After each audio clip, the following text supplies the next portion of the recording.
miséricorde et la joie vous soient multipliées. Donc l'option. L'option est un grand mot, alors je ne vais pas m'attarder sur ce qui est l'option, mais par contre je vais m'attarder sur le fait que souvent on peut dire des choses pareilles du style « Ah, cet homme-là a l'option. Ah oui, quand cet homme parle, on sent l'option. Ah oui, c'est vrai que lui, il est sous l'option. » D'accord. Ok. Donc, il est vrai que si on se juge soi-même, si on a une sincère... si on est sincère avec soi-même, on peut comprendre que souvent, on peut parler de gens qui ont l'option, et souvent, on considère les gens qui ont l'option parce qu'ils sont en accord avec nous. Dès qu'une personne va parler de Dieu et qui va confirmer des choses que nous avons pensées, que nous avons cherchées, que nous avons scrutées dans la Bible, dès que la personne va parler et se mettre en accord avec vous, ben vous allez dire « Ah, il a l'option ».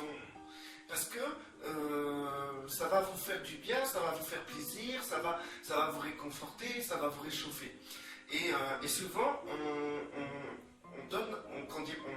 on catégorise les gens de cette manière-là. Donc par exemple, si une personne va vous parler, et elle va à l'encontre de ce que vous avez pu comprendre dans la Bible, à l'encontre de ce que vous avez pu scruter dans la Bible, à l'encontre de ce que votre pasteur a dit, à l'encontre de ce que vous avez pu lire dans un livre, si la personne va à l'encontre, bah vous allez dire « Ah, lui, il n'est pas sous l'option, c'est du blablabla, il parle trop, il n'est pas conduit par Dieu, c'est pas possible. » Donc, c'est à double tranchant, soit il est d'accord, il est sous l'option, ou soit il n'est pas d'accord, il n'est pas sous l'option, quoi, en fait. Et du coup on peut comprendre que ce jugement reste charnel, c'est totalement charnel. Et de ce fait, je peux constater par exemple avec moi, il y a des personnes qui me disent « Ouais, je suis sous l'option » et d'autres personnes qui disent « Je ne suis pas sous l'option ». Donc qui dois-je écouter? Ceux qui disent que je ne suis pas sous l'option ou ceux qui disent que je suis sous l'option? Comme par hasard, ceux qui disent que je ne suis pas sous l'option disent ainsi que j'écarte les gens, ils ne sont pas d'accord avec ce que je dis de toute manière. Donc ils disent « Je ne suis pas sous l'option ». Et d'autres personnes qui sont totalement d'accord avec moi, bah, ils vont dire que je suis sous l'option. Donc, de ce fait, pour moi, que ce soit ceux qui disent que je suis sous l'option et ceux qui disent que je ne suis pas sous l'option, bah, pour moi, c'est la même catégorie, c'est des personnes qui peuvent juger charnellement. Pourquoi? Parce qu'une fois que je vais dire des choses qui correspondent aux personnes qui disaient que je n'étais pas sous l'option, et ces choses sont profondes, et ça va les toucher, et ben ils vont dire « Ah, enfin, il a compris !» Et une fois que je vais dire une chose contraire à des bases très importantes de ces personnes qui disent que je suis sous l'option, ils vont dire « Ah bah lui, là, aujourd'hui, sa vidéo, ses commentaires, ses textes, c'est pas trop sous l'option. Hein. » Donc, c'est pile ou face en fait. En fait, il faut être d'accord. Il faut que les gens soient d'accord avec moi pour qu'ils disent que je suis sous l'option. Et c'est pas un critère, c'est pas une base, c'est entièrement faux et c'est n'importe quoi. Et du coup, pareil pour tous les gens que vous dites qu'ils sont sous l'option, c'est sûr qu'ils sont d'accord avec vous. Quand une personne me dit « Ah, cet homme, il passe sous l'option », je peux être certain à 200% que les doctrines que la personne peut dire sont en conformité avec vous. Ça, à 200%. Mais c'est un critère totalement charnel. C'est vouloir mettre une valeur à quelque chose qui nous donne raison en vérité. Du coup, on peut prendre des exemples dans la Bible. Alors, un exemple parfait, notre Seigneur Yeshua, lorsqu'il était sur terre, il y avait, et vous êtes d'accord avec moi, à partir du moment qu'il a reçu l'Esprit, qu'il a été dans le désert, qu'il est sorti du désert rempli de puissance, à partir de là, il marchait de lieu en lieu sous l'onction. Et tout ce qu'il disait, c'était sous l'onction. Tout ce qu'il faisait, c'était sous l'onction. Et il disait qu'il voyait les choses faire au Père. Et donc, du coup, des personnes, je vais vous dire la vérité, je vais vous dire vraiment comment ça se passe. Et ben, justement, Yeshua qui était sous l'onction, il y avait des personnes qui le suivaient, donc il y avait les 12 apôtres qui savaient que c'était un envoyé de Dieu, qui était sous l'onction, ça, il n'y avait pas de souci. Il y avait des femmes qui l'accompagnaient, qui ont mis toute leur espérance, toute leur foi en Yeshua, et qui reconnaissaient Yeshua comme un envoyé de Dieu. Et il y avait aussi les pharisiens. Les pharisiens, eux, étaient totalement contre Yeshua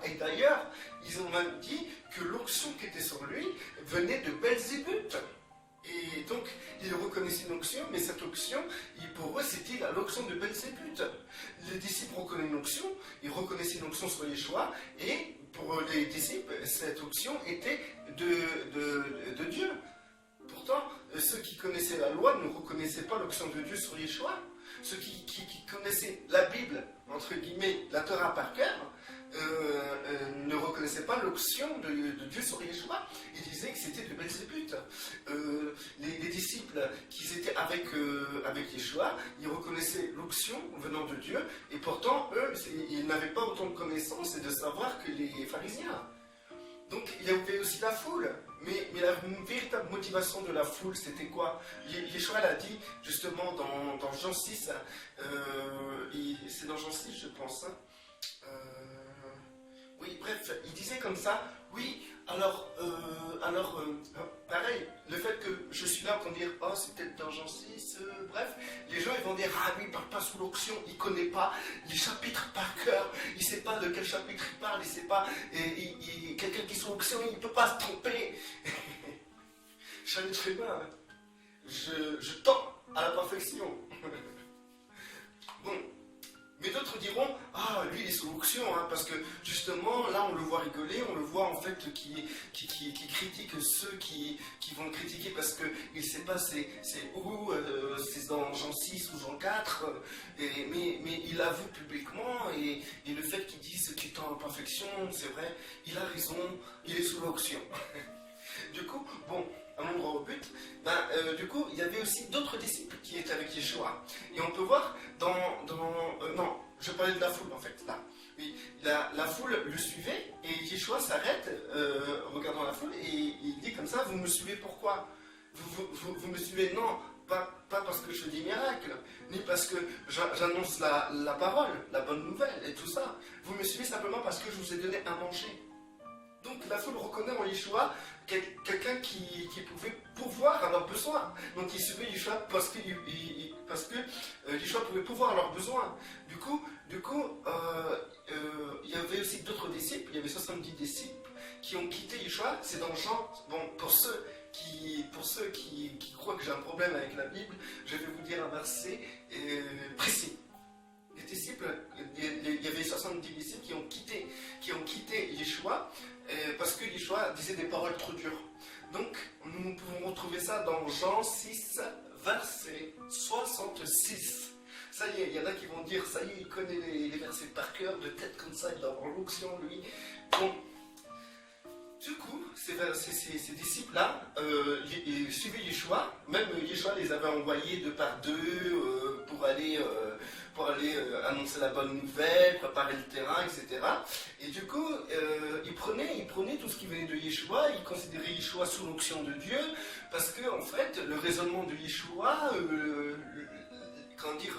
il s'identifiait facilement au raisonnement de Yeshua, donc il se disait, oui, lui, il a l'onction, il est envoyé par Dieu, donc nous devons le suivre. Jusqu'au jour où Yeshua dit comme ça, que celui qui va avoir la vie devra me manger. Du coup, les disciples ont été dans la panique, et d'un coup, ils n'ont pas compris ce qu'il voulait dire. Ils ont trouvé que sa parole était dure, et du coup, dans Jean 6, verset 66, ils ont tous quitté Yeshua. Parce qu'ils se sont dit, ah, c'est pas possible, lui doit avoir l'onction du cannibalisme. Et du coup, ils ont plus reconnu l'onction de Dieu sur lui, mais pourtant Yeshua a toujours été sous l'onction de Dieu. Mais pourquoi avant ils reconnaissaient Yeshua sous l'onction de Dieu, et après ils ne reconnaissaient plus Yeshua sous l'onction de Dieu? Ils l'ont quitté, carrément ils l'ont quitté. Pour dire que oui, lui, c'est vrai qu'il a l'onction du cannibalisme, l'onction de Satan sur lui, on ne doit pas marcher avec lui. Donc les disciples qui cherchaient, qui s'étaient inspirés, qui avaient soif de spiritualité, où ils sont partis pour assouvir leur soif. Ils sont partis vers les pharisiens, peut-être qu'à nouveau ces disciples se disent, ah, eux les pharisiens ils ont l'onction, au moins ils disent les versets de la Bible, ils connaissent les versets par cœur et tout. Ils doivent avoir l'option, ils ne se trompent jamais quand ils disent un passage, c'est précis. Lorsqu'ils vont dire un passage, ils vont le réciter à la perfection, ils doivent avoir l'option. Et par contre, l'autre là qui dit qu'il faut le manger, c'est bon. Comment on a fait pour le jusqu'à aujourd'hui? Comment on a fait pour aveugle? Comment on a fait pour t'aveugle comment on a fait pour croire qu'il avait l'option de Dieu cet homme? Et pourtant, il avait véritablement l'option de Dieu. Donc, Pour vous dire que cette compréhension qu'on a de l'onction par rapport aux autres, c'est une compréhension totalement charnelle. Qui vous êtes pour dire qu'un tel il a l'onction, un tel il n'a pas l'onction? Qui vous êtes pour dire ça? D'ailleurs, il est vrai qu'il y a plusieurs sortes d'onction. Il y a l'onction de Dieu, l'onction de Belzébuth. L'onction du cannibalisme fait partie de l'onction de Belzébuth. Et cette option-là, c'est vrai que par exemple, on voit des hommes d'affaires, on voit des hommes qui ont du charisme, on voit des personnes qui ont d'influence, on voit des gens comme Hitler, des gens comme Staline, des gens comme Barack Obama, des gens comme Hollande, un peu moins. Mais on voit qu'ils ont un charisme, quelque chose qui leur confère une option. Ce que j'ai remarqué par exemple, en France, il y avait un président qu'on appelait Nicolas Sarkozy. Lorsqu'il était président, il y avait comme une onction sur lui. Mais ce n'était pas une onction qui venait de Dieu, c'est une onction qui était déléguée à sa position de président. Mais maintenant, aujourd'hui, regardez-le, il n'y a plus cette onction, il n'y a plus cette attirance, il n'y a plus ce genre de gloire. Parce qu'il existe deux formes de gloire, la gloire de Dieu et la gloire de Satan.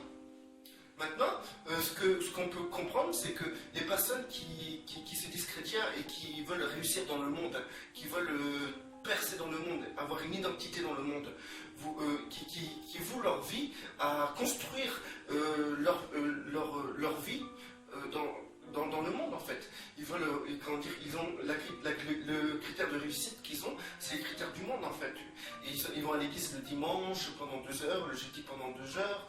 C'est ces gens-là qui s'appellent chrétiens et qui se sont sanctifiés parce qu'ils croient en Jésus-Christ, mais qui vont, mais en fait leur identité c'est l'identité du monde parce qu'ils s'identifient au monde, ils veulent réussir par rapport au monde, ils font tout pour réussir. Leur Dieu c'est vraiment le monde quoi en fait. Ils se consacrent totalement au monde quoi en fait. Mais ces personnes-là, il est sûr que s'ils ont l'onction, c'est pas l'onction de Dieu. C'est évident. Parce que Dieu comment dire, en fait, l'onction, c'est ni plus ni moins la manifestation du Saint-Esprit. C'est rien d'autre que ça. C'est t'enlèves le Saint-Esprit d'une personne, elle n'a plus d'onction. Mais par contre, si tu mets un autre esprit de Belzébuth dans cette personne va dégager une onction. Quelqu'un qui est possédé dégage une onction, mais une onction qui vient de Belzébuth. Quelqu'un qui fait de l'occultisme dégage une onction. Quelqu'un qui se consacre à d'autres religions dégage une onction. Les musulmans ont une onction, les témoins de Jéhovah ont une onction. Les mormons ont une onction, les francs-maçons ont une onction. Et ces onction-là ne sont pas tout à fait de Dieu, d'Élohim. Parce que la seule onction qu'une personne peut avoir, véritablement venant d'Élohim, c'est le Saint-Esprit. Donc une fois que la personne a reçu le Saint-Esprit, il est sous l'onction. Il est sous l'onction. Maintenant, ça dépend comment la personne va la libérer, cette onction. Donc, c'est-à-dire et tout que le fait que la personne veuille marcher charnellement, ce qui arrive souvent, tous les jours, on a des activités charnelles, tous les jours on n'est pas tout le temps spirituel. Donc il peut y arriver des moments où on est charnel. Et donc il y a des moments où on fait la volonté de Dieu, on sera sous l'onction, obligatoirement. Et ça, cette onction-là, qui est une onction divine, l'onction d'Élohim, la même onction qui était sur Yeshua, c'est que par le Saint-Esprit. Donc l'onction, ça ne dépend pas de l'individu. L'onction, ça ne dépend pas de la position de l'individu. L'onction ne dépend pas du ministère, absolument pas du ministère. L'onction, c'est le Saint-Esprit qui se manifeste à travers une personne. Et c'est-à-dire que plus la personne diminue et plus le Saint-Esprit croît, plus l'onction sera puissante. Et l'onction qu'on dit onction de puissance, c'est pas que genre je fais ça, il y a tout le temps là, que je touche à peine la personne, elle tombe par terre. Ça, c'est une onction. Mais c'est pas le but de Dieu. C'est pas le but de lui. L'onction, dans la Bible, on peut voir qu'aujourd'hui, nous n'avons plus besoin de se faire enseigner par les hommes, car l'onction qui est en nous nous enseigne toutes choses. Nous n'avons plus besoin d'être enseignés par les hommes, car l'onction qui est en nous nous enseigne toutes choses. L'onction que nous avons, le Saint-Esprit, a pour but de nous élever à l'image de Yeshua, d'être à la stature de Yeshua. C'est le but même du Saint-Esprit, c'est de construire Yeshua en nous.